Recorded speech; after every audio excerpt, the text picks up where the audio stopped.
오늘 저희에게 주신 하나님의 말씀은 구약성경 룻기서 2장 8절부터 13절까지 말씀입니다. 찾으셨으면 저희 함께 봉독하겠습니다. 보아스가 룻에게 이르되 내 딸아 들으라.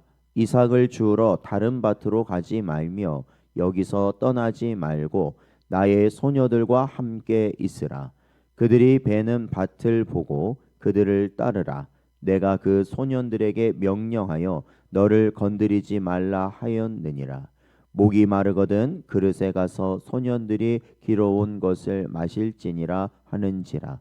룻이 엎드려 얼굴을 땅에 대고 절하며 그에게 이르되 나는 이방 여인이거늘 당신이 어찌하여 내게 은혜를 베푸시며 나를 돌보시나이까 하니, 보아스가 그에게 대답하여 이르되 내 남편이 죽은 후로 내가 시어머니에게 행한 모든 것과 내 부모와 고국을 떠나 전에 알지 못하던 백성에게로 온 일이 내게 분명히 알려졌느니라.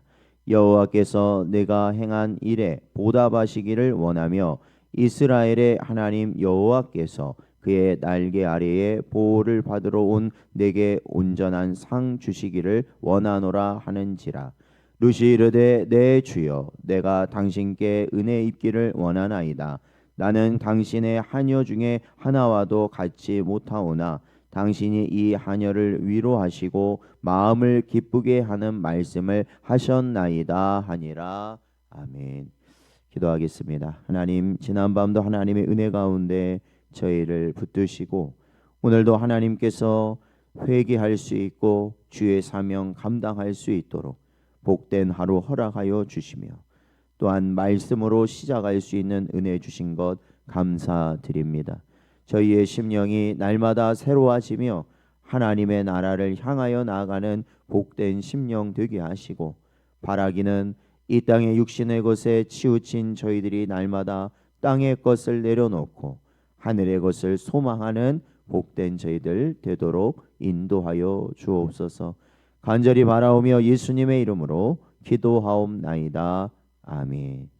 오늘은 은혜를 입은 룻이라는 제목으로 하나님 말씀 증거합니다. 지난 시간에 룻은 하나님의 섭리 속에서 우연히 보아스의 밭에 들어갔습니다. 그러나 그것이 우연이 아니라는 것을 우리는 말씀을 통해 분명히 깨달았습니다. 그것은 바로 은혜의 만남의 시간이었다라는 겁니다. 즉 하나님의 섭리를 통해 사람을 만나게 하시고 사람을 통해 하나님은 은혜를 베푸신다는 것입니다. 보아스와 룻의 만남은 단순한 인연이 아닙니다. 이들의 만남은 장차 예수 그리스도와 또한 교회의 관계를 우리에게 보여주고 있기 때문입니다. 보아스는 예수 그리스도, 즉 구속자의 모형이고, 룻은 그 은혜를 입은 교회의 상징이 되는 것입니다. 오늘 본문은 은혜를 입은 자가 어떻게 살아가는가라는 것을 우리에게 분명히 보여주고 있습니다. 그렇다면은 은혜를 입은 자는 어떠한 모습으로 살아가는가? 오늘 본문은 세 가지의 특징을 보여주고 있습니다. 첫 번째는 은혜를 입은 자는 은혜의 자리에서 머물게 된다라는 것입니다. 보아스가 오늘 본문에서 보면 룻에게 말합니다. 8절을 보면 이삭을 주우러 다른 밭으로 가지 말며 여기서 떠나지 말라, 이렇게 권면합니다. 룻은 지금 어디에 있습니까? 그냥 밭이 아닙니다. 경건한 사람, 하나님의 사람, 룻의 은혜의 밭에 인도함을 받고 그곳에서 은혜를 받고 있습니다. 즉 보아스의 밭을 떠나지 말라는 말은 단순히 어떠한 안전을 위한 지침이 아니라 바로 언약 안에 머무르라는 초청이라고 할 수 있습니다. 우리도 마찬가지입니다. 하나님이 허락하신 은혜의 자리가 있는 것입니다. 또한 말씀의 자리가 있고 예배의 자리가 있습니다. 우리는 그곳을 어떻게 해야 됩니까? 떠나지 말아야 한다라는 것이죠. 사람은 이 죄성으로 물들어서요 언제나 어떻습니까? 자꾸 다른 밭에 눈을 돌리게 되었습니다. 언제나 새로운 것, 새로운 장소, 새로운 무언가를 갈구하며 찾는 것이 바로 인생들이라는 것입니다. 그러나 진정한 복은요 하나님이 인도하신 자리에 머무를 때 바로 주어진다는 것을 깨닫는 여러분 되시기를 축원드립니다. 예수님께서도 이렇게 말씀하십니다. 요한복음 15장 7절 말씀을 보면 너희가 내 안에 거하고 내 말이 너희 안에 거하면 무엇이든지 원하는 대로 구하라. 그리하면 이루리라 약속하셨다라는 것입니다. 그러므로 믿음이라는 건 뭐냐? 끊임없이 머무는 것이다. 흔들림 없이 그 자리를 지켜내는 것이다 라는 겁니다. 사랑하는 성도 여러분, 신성전원교회가 하나님의 은혜 가운데 영적으로 하나님이 원하시는 부흥의 길을 가기를 소원하십니까? 그 길은 다른 것에서 시작하는 것이 아니라요 중요한 건 이 새벽 기도의 자리다라는 겁니다. 부흥하는 교회, 하나님을 위하여서 일하는 교회는 이 새벽 기도부터 시작하는 교회입니다. 왜요? 하나님께 모든 것을 맡기고 교인들이 기도할 때 하나님은 어떻게 하세요? 그들에게 역사하시는 거거든요. 그러면 그들이 그 하나님의 역사를 체험하면 당연히 그것이 어디에 영향을 미치겠습니까?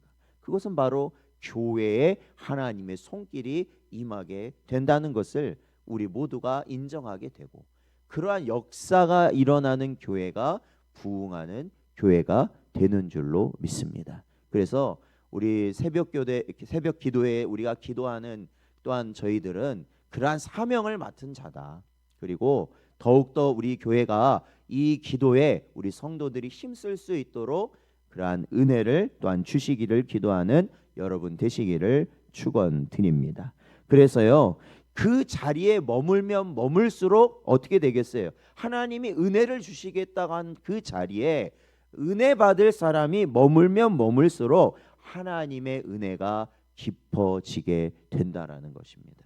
그래서 우리는 다른 것 보지 않고 오직 하나님이 주신 그 은혜의 자리를 바라보며 나아가는 자, 바로 그 자가 누굽니까? 하나님의 은혜에 입은 자의 특징이다라는 것입니다. 두 번째는 은혜라는 것은 누구에게 임하느냐? 자격 없는 자에게 임한다라는 것입니다.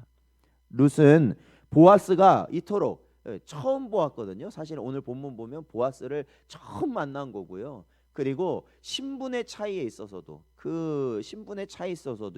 사실 보아스를 이렇게 대면하고 보아스의 이러한 큰 은혜를 받을 수 있는 그러한 처지가 아니었습니다. 룻은 정말로 외면당할 수밖에 없는 그러한 이방 여인이었죠. 그러나 보아스의 친절한 말에 룻은 엎드리며 이렇게 말합니다. 10절 말씀을 보면 나는 이방 여인이거늘 당신이 어찌하여 내게 은혜를 베푸십니까? 그러니까 자기 처지를 잘 알고 있는 겁니다. 자기는 이러한 은혜를 이 보아스라는 존귀한 분으로부터 받을 만한 그러한 인생이 아니었다라는 것을 알고 있었다라는 겁니다. 사랑하는 성도 여러분, 은혜란 누가 받게 되느냐?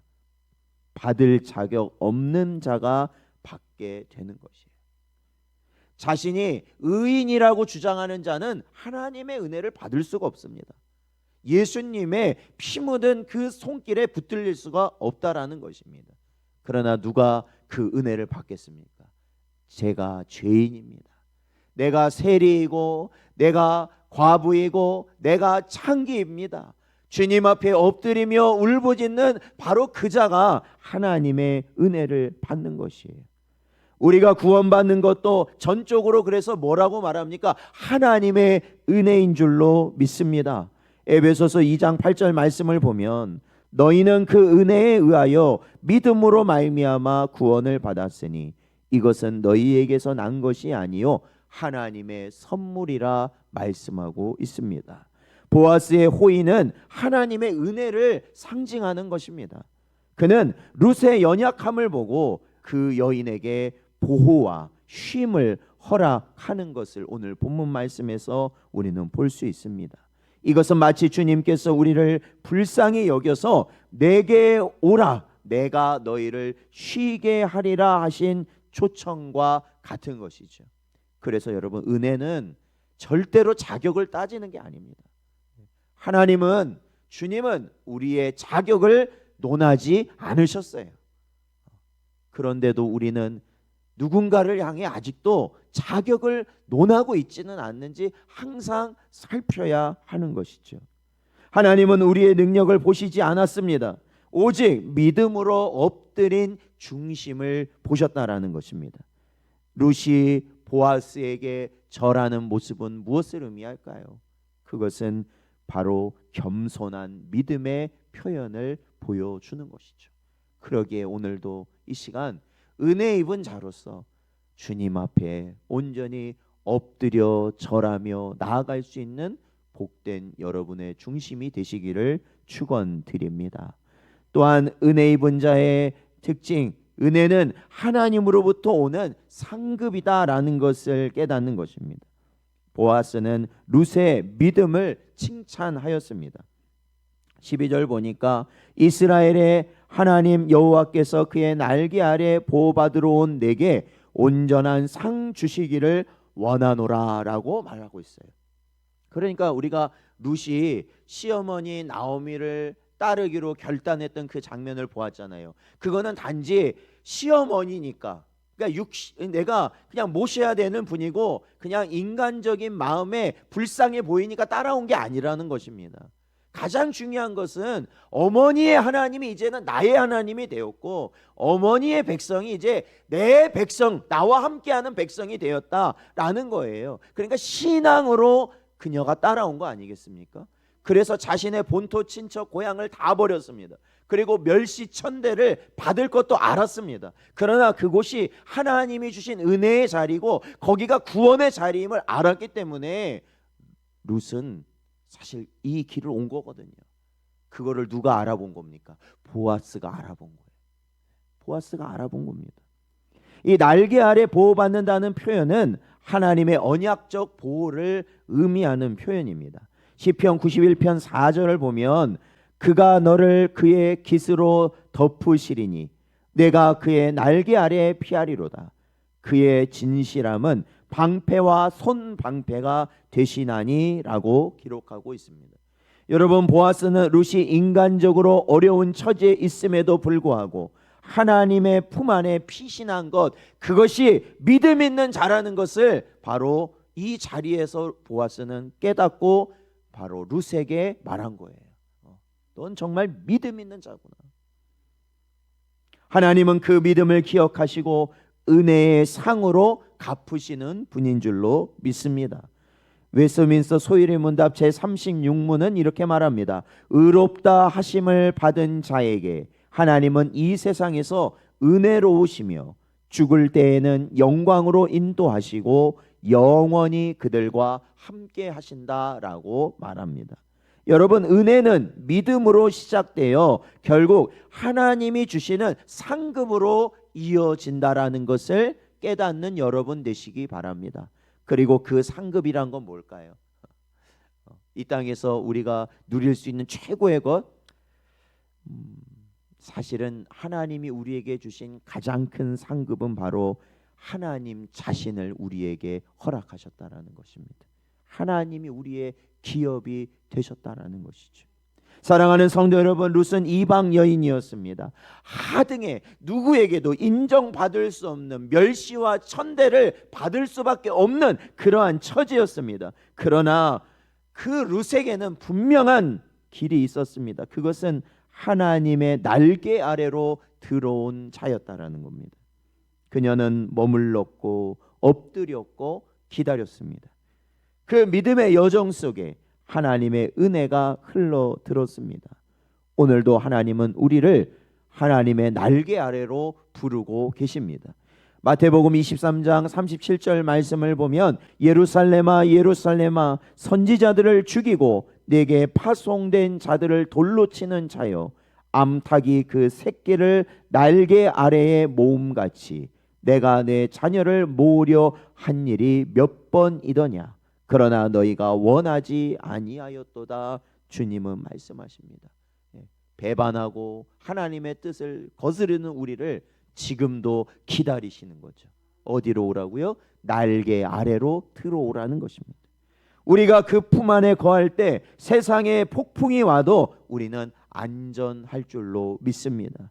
은혜는 떠나간 자에게 주어지는 것이 아니에요. 자리를 벗어난 자에게 은혜가 가지 않습니다. 믿음으로 머무는 자에게 임하는 줄로 믿습니다. 오늘도 은혜의 밭에서 주의 날개 아래 머무는 복된 하루가 되시기를 주의 이름으로 축원드립니다.